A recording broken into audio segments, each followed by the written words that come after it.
میرے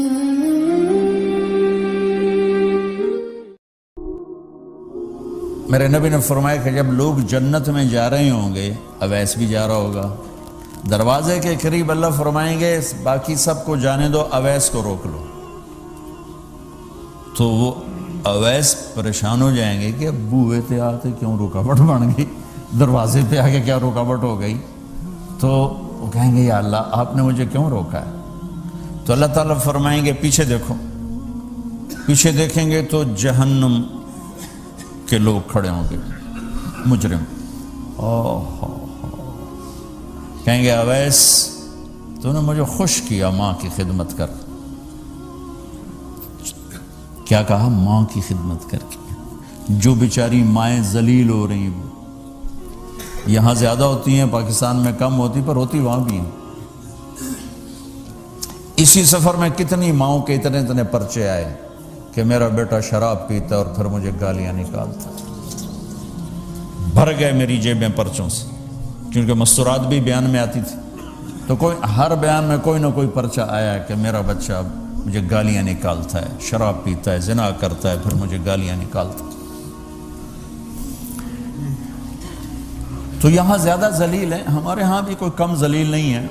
کوئی قسمت والی ماں ہے جس کو فرما بردار اولاد ملتی ہے، تو اللہ فرمائیں گے اویس تو نے مجھے بہت خوش کیا ماں کی خدمت۔ دیکھیے جہنم کے لوگ کھڑے ہیں، تو انگلی کا اشارہ کرتا جا، اللہ جدھر جدھر تیری انگلی کا اشارہ ہوگا ادھر ادھر لوگوں کو جہنم سے نکال کے جنت میں ڈال دوں۔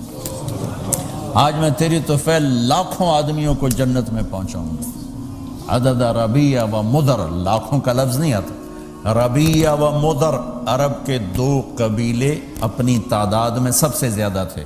تو اللہ تعالیٰ کہیں گے اویس آج تیری طفیل جتنا ربیہ اور مدر دو بڑے قبیلوں کے لوگ ہیں، اتنے مجرم آج تیری طفیل جنت میں ڈال دوں۔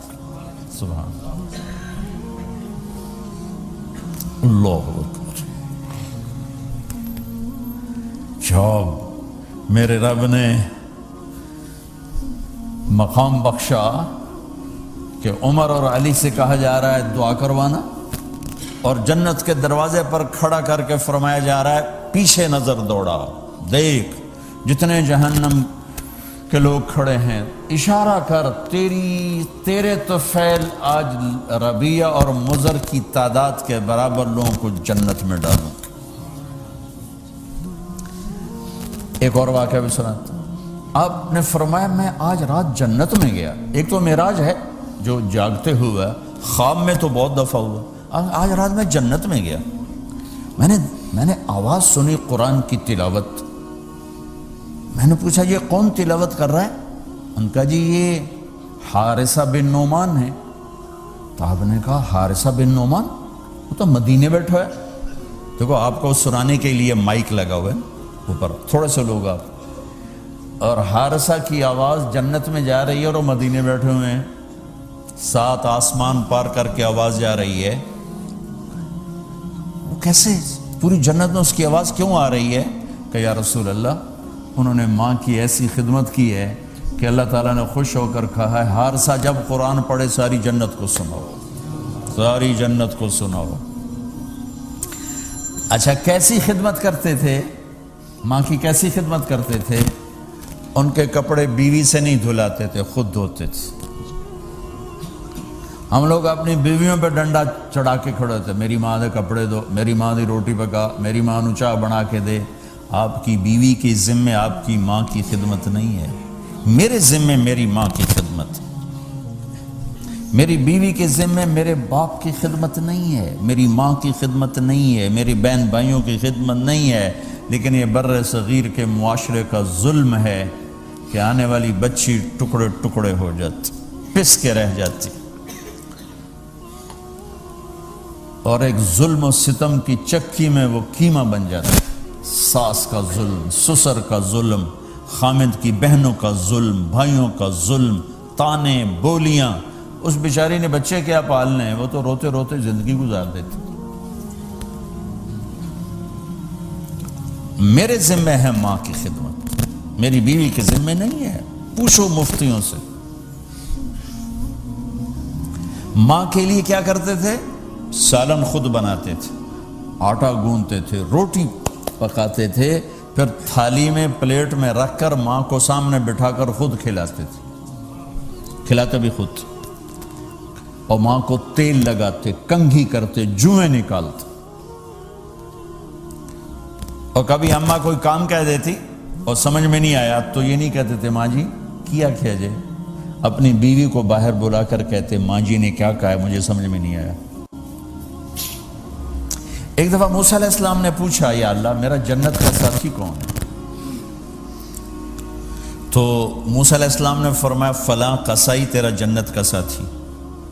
تو موسیٰ علیہ السلام تھوڑا سوچ میں پڑ گئے کہ قصائی تے موسیٰ دا جوڑ کے میں بہ گئے، فلاں مجاہد، فلاں عالم، فلاں ولی اللہ، وہ تیرا جنت کا ساتھی، قصائی تیرا ساتھی۔ تو موسیٰ علیہ السلام نے پتہ پوچھا اور پہنچ گئے۔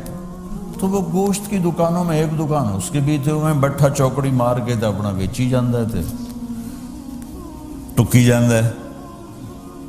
کوئی موسیٰ علیہ السلام کو اسپیشل چیز نظر نہیں آئی۔ جب شام کو وہ چلنے لگا، جب وہ اس کا گوشت ختم ہو گیا تو اس نے ایک ٹوٹا تھیلے میں ڈالا اور چل پڑا، موسیٰ علیہ السلام بھی ساتھ چل پڑے۔ وہ گھر پہنچا تو موسیٰ علیہ السلام نے کہا میں آ جاؤں؟ کہا جی آ جاؤ۔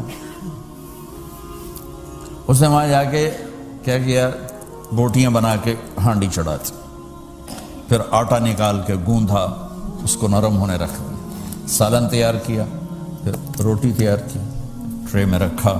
ایک عورت اس طرح پڑی تھی، اس کو جا کے ہلایا، ماں جی، آنکھ کھولی، ایک ہاتھ سے اٹھایا، سہارا دیا، دوسرے ہاتھ سے نوالے بنا بنا کے کھلاتا رہا، کھلاتا رہا، کھلاتا رہا۔ تو اس نے یوں سر ہلایا کہ مطلب میری بس۔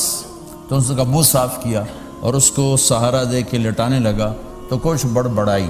موسیٰ علیہ السلام ذرا فاصلے پر تھے، سن نہیں سکے کیا کہا۔ موسیٰ علیہ السلام نے فرمایا میرے بھائی یہ کون ہے؟ کہا جی میری ماں ہے، اور میں جب صبح جاتا ہوں نا کام پر تو اس کے سارے خدمت کر کے روٹی پانی کھلا پلا پھر میں جاتا ہوں، پھر جب شام کو واپس آتا ہوں تو پہلے میں اس کی یہ خدمت کرتا ہوں۔ بیوی سے نہیں کہا، خود کیا۔ ہم اپنی بیویوں کو کتنا ذلیل کرتے ہیں، اور 99% جو ساس ہے وہ نیگیٹو ہے اور ظالم ہے۔ 99% ساس نیگیٹو ہے اور ظالم ہے، اور ہمارے بچوں کو ہوش نہیں کہ میری ماں ہے، میری ماں ہے۔ ماں کی وجہ سے بیوی کو تباہ نہ کرو، اور بیوی کی وجہ سے ماں کو تباہ نہ کرو، اس میں بیلنس کرو۔ بیوی کے عشق میں ماں باپ ذلیل نہ ہو، اور ماں باپ کے عدم میں بیوی ذلیل نہ ہو۔ یہ دونوں نوحے میں سن رہا ہوں، اس لیے بول رہا ہوں، دکھ سے بول رہا ہوں۔ کہا جی میں شام کو پھر اس کی خدمت کرتا ہوں، اب بچوں کو بعد میں دیکھتا ہوں۔ کہا اچھا یہ بتا یہ کیا کہہ رہی تھی؟ لٹا رہے تھے۔ کہنے لگا جی بس ماں جو ہوئی جب بھی خدمت کرتا ہوں تو کہتی اللہ تجھے جنت میں موسیٰ کا ساتھی بنائے۔ میں تو جی کمی کسائی تے موسیٰ کلیم، میرا دا کی جوڑ ہے۔ میں کہا پترا تیرا جوڑ بنا چھڑے تیری ماں۔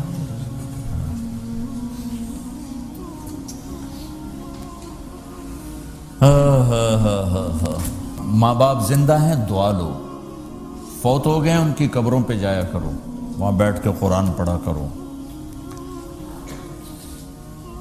جو بچہ پڑھے گا وہ اتنا طاقتور ہو کے ماں باپ کو لگے گا، اگر وہ فوت ہو چکے ہیں۔ زندہ ہیں دعا لو، مر گئے ہیں ان کے لیے ان کی قبر پہ نہیں جا سکتے ہو، یہاں کی زندگی بہت تیز ہے، کبھی تو جایا کرو، کسی ویکنڈ پہ چلے جایا کرو، کسی اتوار پہ چلے جایا کرو، کسی ہفتے کو چلے جایا کرو، مہینے بعد، 2 مہینے بعد، سال میں ایک دفعہ سے، کہ یہ ان کا حق ہے، ان کا حق ہے۔ اور ابن القیم رحمۃ اللہ علیہ نے ایک واقعہ لکھا ہے کہ عبداللہ بن مطرف رحمۃ اللہ علیہ نے خواب دیکھا کہ قبریں پھٹیں اور لوگ نکلے اور کوئی چیز ایسے اٹھا رہے ہیں، ایسے اٹھا رہے ہیں، ایسے اٹھا رہے ہیں۔ ایک آدمی نکلا اور جا کر ایک درخت سے ٹیک لگا کے بیٹھ گیا۔ یہ اس کے پاس جا کر کہتے ہیں بھئی آپ کون لوگ ہو؟ وہ کہتے ہیں ہم ایمان والے ہیں۔ کہ یہ کیا ہو رہا ہے؟ کہ جو رشتہ دار ثواب بھیجتے ہیں یہ وہ اکٹھا کر رہے ہیں۔ کہ تم کیوں نہیں اکٹھا کر رہے ہو؟ کہ میرا بیٹا حافظ قرآن ہے، ایک قرآن روزانہ ختم کر کے مجھے بھیج دیتا ہے، تو میں نے پرچون دی لوڑ نہیں رہ جاندی، میرا تھوک دا کام۔ کہ تیرا بیٹا کیا کرتا ہے؟ کہ اس کی مٹھائی کی دکان ہے بازار میں۔ آنکھ کھل گئی، صبح ہوئی تو پہنچ گئے، بازار کھلا، دیکھا تو ایک نوجوان بیٹھا ہوا اور مٹھائی بیچ رہا اور ہونٹ ہل رہے ہیں۔ پہلے اس کو نہ چیک کرتے رہے، پھر اس کے پاس آئے، بیٹا تیرا نام کیا ہے؟ وہی نام تھا جو خواب میں سنا۔ یہ کیا پڑھ رہے ہو؟ کہ جو قرآن پڑھ رہا ہوں۔ کتنا پڑھتے ہو؟ ایک ختم روزانہ پڑھتے ہو۔ کیا کرتے ہو؟ کہ والد کو ایصال ثواب کرتا ہوں۔ کیا اتنی مشقت کیوں اٹھاتے ہو؟ کہ وہ میرے لیے بہت کچھ چھوڑ گیا، میں چاہتا ہوں میں بھی اس کے لیے کچھ حصہ بنتا رہوں۔ تو یہ والدین کے حقوق میں سے ہے کہ اگر وہ چلے گئے ہیں ان کے لیے ایصال ثواب کرو۔